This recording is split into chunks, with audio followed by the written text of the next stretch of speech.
What's up, nerds? It's your boy, Streamin' Conure here. And before we get into the video, I just wanted to let you guys know about an interview I'll be doing on Tuesday the 5th at 6 p.m. EST with the youngest foreign policy advisor ever, former director of the Maryland Mike Gravel campaign, and all-around cool guy Dylan Burns. We'll be talking Syria, Rojava, Hong Kong, Brazil, Honduras. It'll be a dank time. Don't forget to stop by twitch.tv/ConureCC on November 5th at 6 p.m. EST. Follow me on Twitter at ConureCC for updates. Today, on this episode of Old News with Conure, TYT's Nomiki Konst went on Fox News for an enlightened discussion about climate change with frozen dinner inheritor Tucker Carlson. Unfortunately for her, Tucker was able to cut through her emotion-driven liberal argumentation and swiftly dispatched her with logic, facts, and an ice-cold demeanor. Check it out. Nomiki Konst is a candidate for New York City Public Advocate, and she joins us tonight. Nomiki, thanks a lot for coming on. Hi, Tucker. How you doing?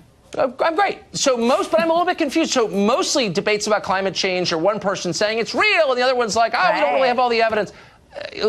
Granted, I grant everything you say about climate change. I'm just for the sake of this conversation. Thank you. That's a start. Yeah, well, okay. You admit it. But if you really believe what you're saying, and if Bernie Sanders really believes what he's saying, why is he flying on private planes? Left wing destroyed. That private plane is now hurtling to the earth, spinning out of control, leaking jet fuel everywhere. I can't see any potential scenario where Nomiki gets out of this exchange alive. Sincere question. So let's not get distracted from the real issue here. I'm kidding. The individual responsibility narrative that Tucker is pushing here is absolutely a deflection from the core issue at hand.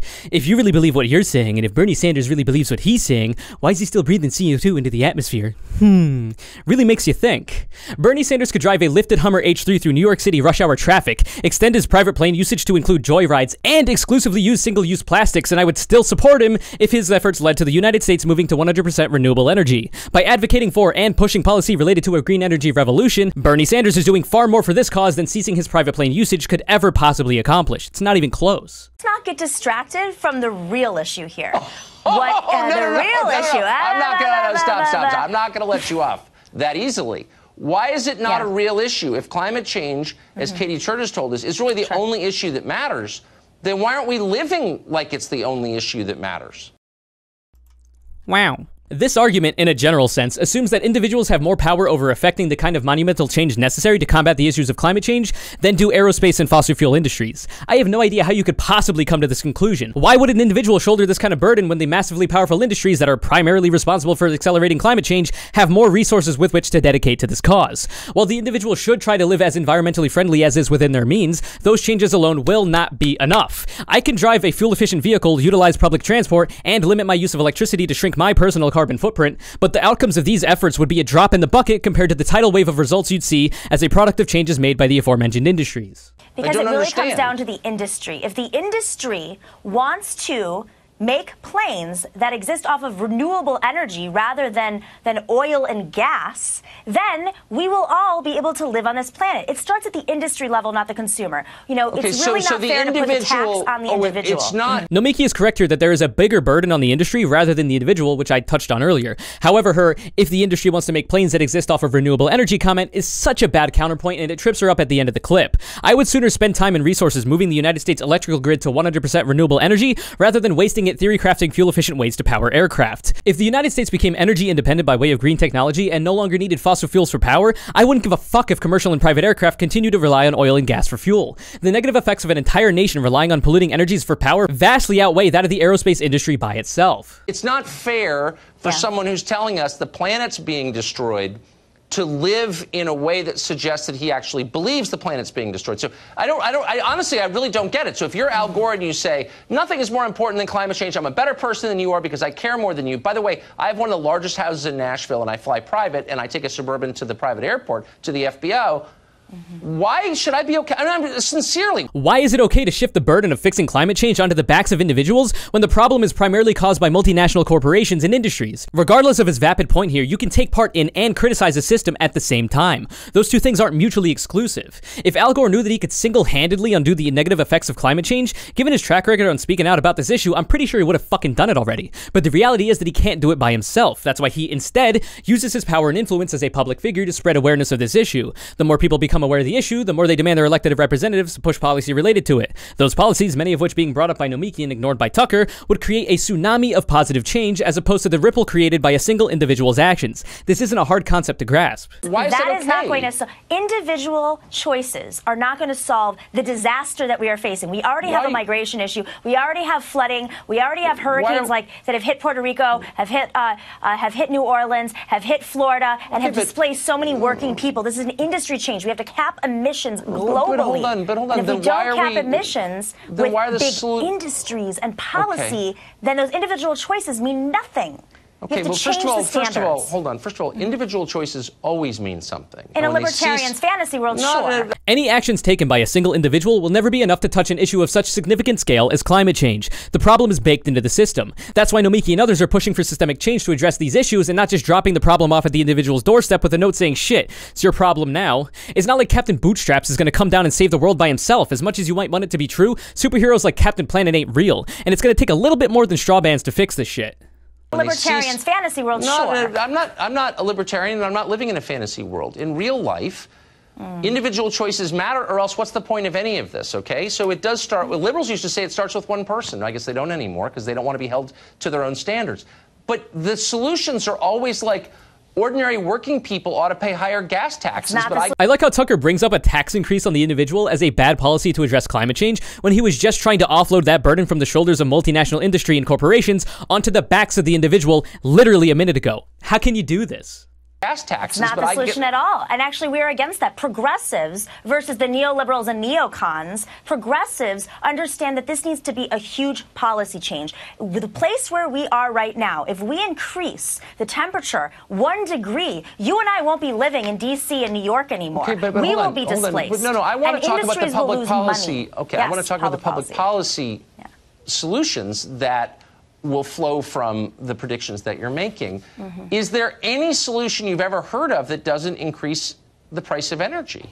Nomiki's going to get into this, but moving from a reliance on fossil fuels to renewable energies would have a myriad of benefits for the United States. It would improve the health of the public, as these green technologies produce virtually no air and water pollutants, help the country achieve energy independence, which would stop us from perpetrating wars over oil, and get our government officials off of Saudi Arabia's dick for a minute, as well as stabilize energy prices, because these technologies operate at very low cost compared to fossil fuels. According to a report by the Union of Concerned Scientists, a national standard requiring all electric utilities to increase their use of renewable electricity to at least 25% by 2025 is projected to create thousands of jobs, lower consumer energy bills, and reduce CO2 emissions from power plants. They found that this standard would create more than 3 times as many jobs as producing an equivalent amount of electricity from fossil fuels, generating an additional $9.9 billion in income and $7.3 billion in US GDP in 2025 as well. Even if wage earners had to pay more to fill up their gas tank, which is not a policy I or Nomiki advocate for, they would likely see big savings in their electric and gas bills, their medical bills, and could see an increase in income should they start working in the green energy industry. Never heard of one. Well, okay, so if you're going to be focused on the price of energy, we're not going to have a planet in 10 years. Hold on. We have to talk about changing. Wait, hold on.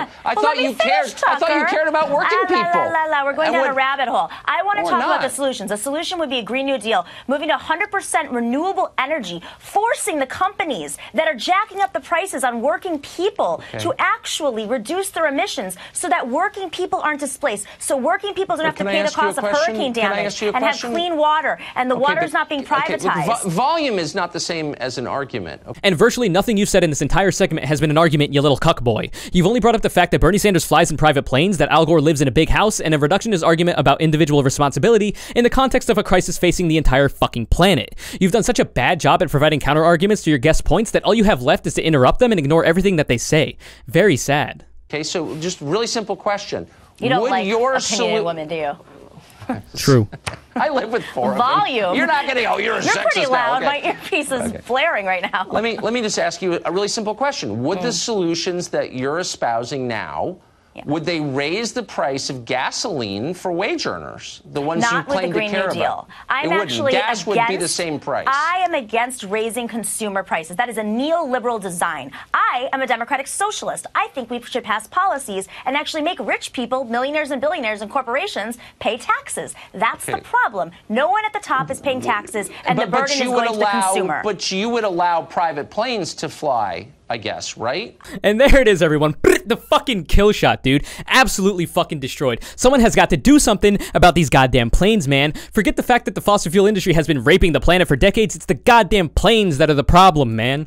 I'm kind of convinced that the only reason Tucker has decided to focus on this private planes issue is because it's one that primarily affects the wealthy. Nobody I know has ever been on a private plane. In fact, a lot of them have to rely on other people's vehicles to get to and from the job they work to keep the lights on. I guess whatever angle you need to take to strike fear into the hearts of your rich donor buddies and the boomers in the audience that shine their shoes.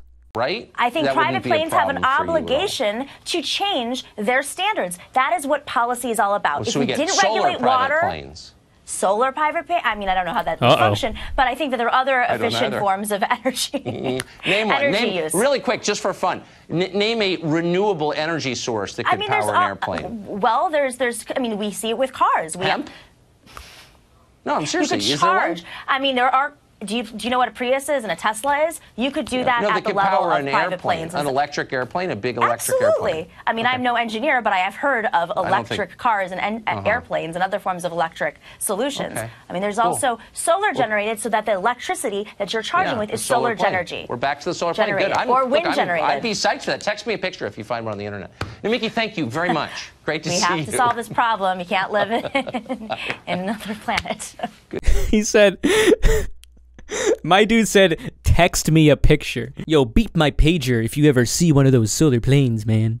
Yo, here's my facts. I love this guy. Tucker Carlson is just a gem. One of the best. Overall, Nomiki did a very good job at dealing with the shit Tucker was flinging at her in this segment, but I do think what I said earlier about her bringing up the planes that exist off renewable energy rather than oil and gas was a really bad counterpoint. In my opinion, she should never have brought that up. She did later say that we shouldn't get distracted from the real issue, but because Tucker pressured her to ignore it, she brought up a very easy point for him to attack her with later on. Personally, I don't give a flying fuck about finding a renewable energy source for private planes right now. I'm more concerned with moving the entire nation's electrical grid to green technologies because there are more studies and solutions in that regard than there are theories to renewable aircraft fuel. Like I've said before, reducing an entire country's carbon emissions would be so much more beneficial than reducing a niche industry's carbon footprint. Most of the other points Nomiki brought up were solid and completely ignored, but because of this one, she now exits the segment looking bad by getting distracted from the real issues and floundering over a point that probably shouldn't have been brought up in the first place. So to wrap this entire debate up, you can criticize a system that you take part in. Systemic change is what's necessary to address the issues of climate change, not individual actions, and moving the US to 100% renewable energy would do more to help the planet than certain politicians abstaining from flying on private planes ever could. Real quickly, this segment is called Old News with Conure because this is actually a script I wrote back when I thought I would only be doing prepared content and not premiering these segments live on twitch.tv/ConureCC and doing other live content over there as well. Luckily, the subject is still relevant because humans are still attempting to destroy the planet, and I figured it would tie in nicely to the previous two segments about immigration, climate change, and the soft coup in Brazil that fits in nicely with all that as well. Stay tuned and watch the next video because I'll be talking about how liberal elites like Ellen DeGeneres laundering the image of a war criminal former president because Orange Man bad is probably not a good long-term strategy. At least not if you're actually in the business of pushing for change that would materially improve the lives of your fellow Americans and of those around the globe. Thanks so much for watching this segment from episode 1 of the Conure Report. This episode's Conure callout is Matthew Taub 2. Appreciate the support. Hope you enjoy your tier 1 sub to my Twitch channel. If you'd like to be the next episode's Conure callout, follow me on Twitter at ConureCC and retweet my video links when they go live. Don't forget to like this video. To the right of me is the link to subscribe to the channel, and next to that is even more content for you to enjoy. Love you all very much. Fuck it. That's the one.